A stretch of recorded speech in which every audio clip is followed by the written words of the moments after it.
Give me a 10, baby. Okay, here's the money. Okay, you're doing great. My eyes, I can't see anything. What have you...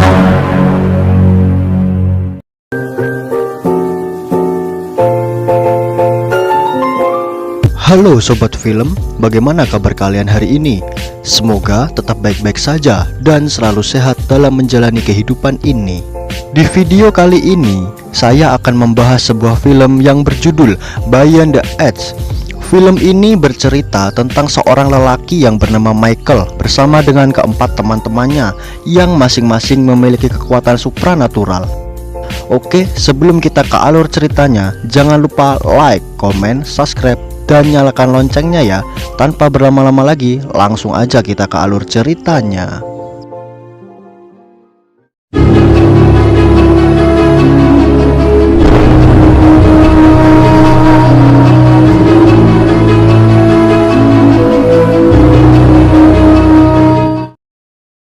Kisah diawali dengan diperlihatkan pemeran utama dari film ini, yaitu Michael. Jadi, Michael ini diperkenalkan sebagai seorang penjudi yang sangat jenius. Setiap harinya ia bekerja di sebuah kasino yang ada di kotanya. Nah, pekerjaannya itu ia lakukan untuk mempermudah dirinya dalam perjudian yang sebenarnya. Mulai dari mencari informan tentang lawan main sampai mempersiapkan kecurangan-kecurangan untuk perjudian. Dengan begitu, ia bisa mengatur strategi yang matang sebelum memulai perjudian tersebut.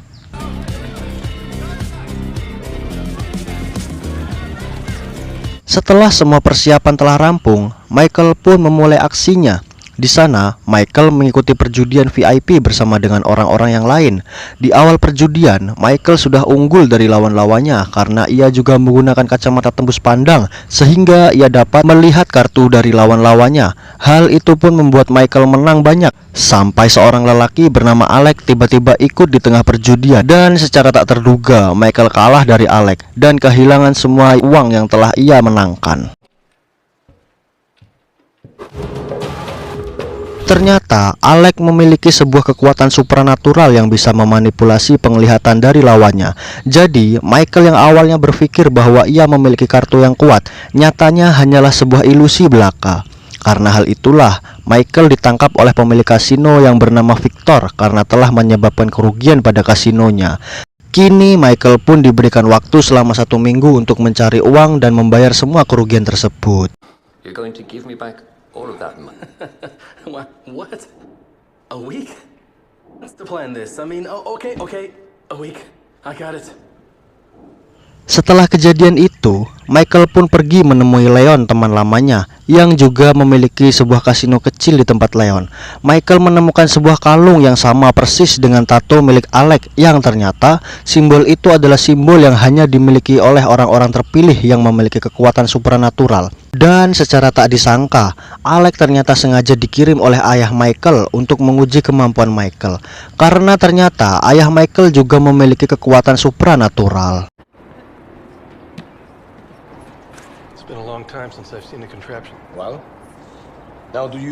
Keesokan harinya, Michael pun memiliki ide untuk mengumpulkan orang-orang dengan kekuatan supranatural agar bisa bekerja sama dan mendapatkan uang yang banyak. Dari pengamatannya, ia menemukan 4 orang yang cocok untuk diajak bekerja sama. Orang pertama bernama Eric, memiliki kekuatan untuk menggerakkan sebuah benda tanpa menyentuhnya. Orang kedua bernama Tony. Tony memiliki kekuatan untuk mengendalikan mesin dengan pikirannya. Selanjutnya adalah Kevin, yang memiliki kekuatan untuk menghipnotis seseorang yang menatap matanya.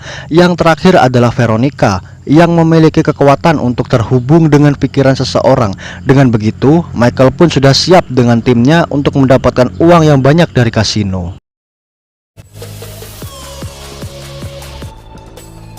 Keesokan harinya, rencana Michael pun akhirnya dimulai. Michael dan Veronica datang ke sebuah kasino sebagai pasangan, sementara yang lainnya memiliki peran yang berbeda. Setiap kekuatan yang mereka miliki akan mereka manfaatkan untuk mendapatkan uang yang lebih banyak. Di sana, Michael berharap mereka dapat mengendalikan kekuatan mereka masing-masing agar tidak menarik perhatian penjaga kasino. Oh, sorry guys, I mean it.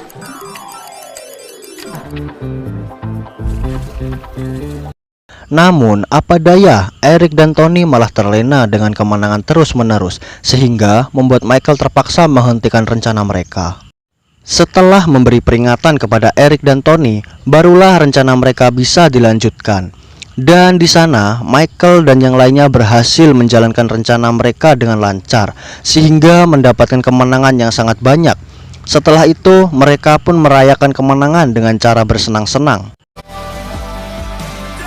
Keesokan harinya, di tengah perjalanan, Michael dan yang lainnya tiba-tiba dicegat dan ditangkap oleh segerombolan orang.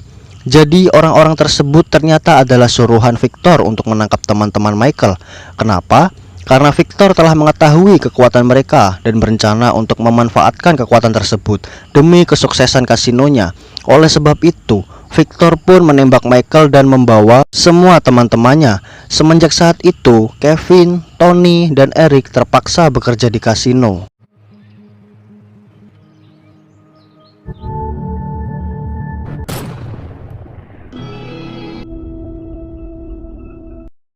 Beberapa waktu pun telah berlalu, dan singkat cerita, mereka terkejut karena bertemu dengan Michael di kasino tersebut. Michael menanyakan keberadaan Veronica kepada mereka. Mereka menjawab bahwa Veronica menolak bekerja di kasino dan memilih untuk hidup tinggal di alam bawah sadarnya. Hal itu pun membuat koma berhari-hari. Karena hal itu, Michael dan yang lainnya pun membagi tugas mereka agar bisa menyelamatkan Veronica dan kabur dari tempat tersebut. Dan satu-satunya tempat yang aman di kasino itu adalah ruangan berangkasnya. Oleh sebab itu, mereka berlima pun masuk ke ruangan tersebut dan terjebak di sana.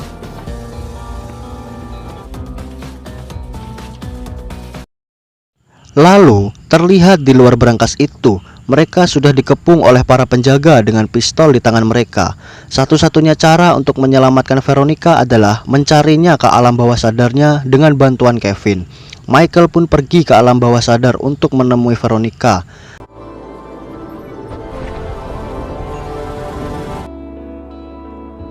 Lalu setelah bertemu dengan Veronica, Michael pun langsung membujuknya agar mau kembali ke dunia nyata. Karena satu pintu hanya berlaku untuk satu orang, jadi Michael pun meminta Veronica untuk pergi terlebih dahulu.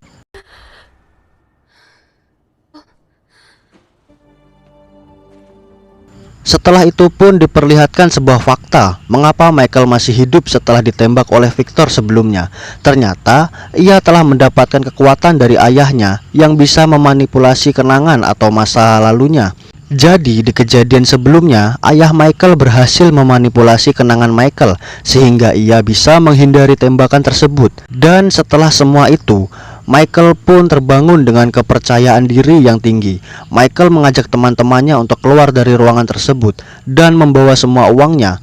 Karena dengan kekuatan barunya, Michael telah berhasil memanipulasi semuanya agar terbebas dari penjagaan dan film pun selesai.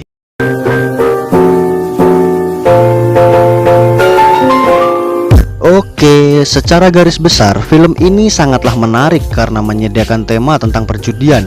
Dan kesimpulan yang dapat kita ambil dari film ini adalah siapapun Anda, jangan pernah untuk mendekati judi, karena perjudian itu adalah jurang kehidupan yang sebenarnya.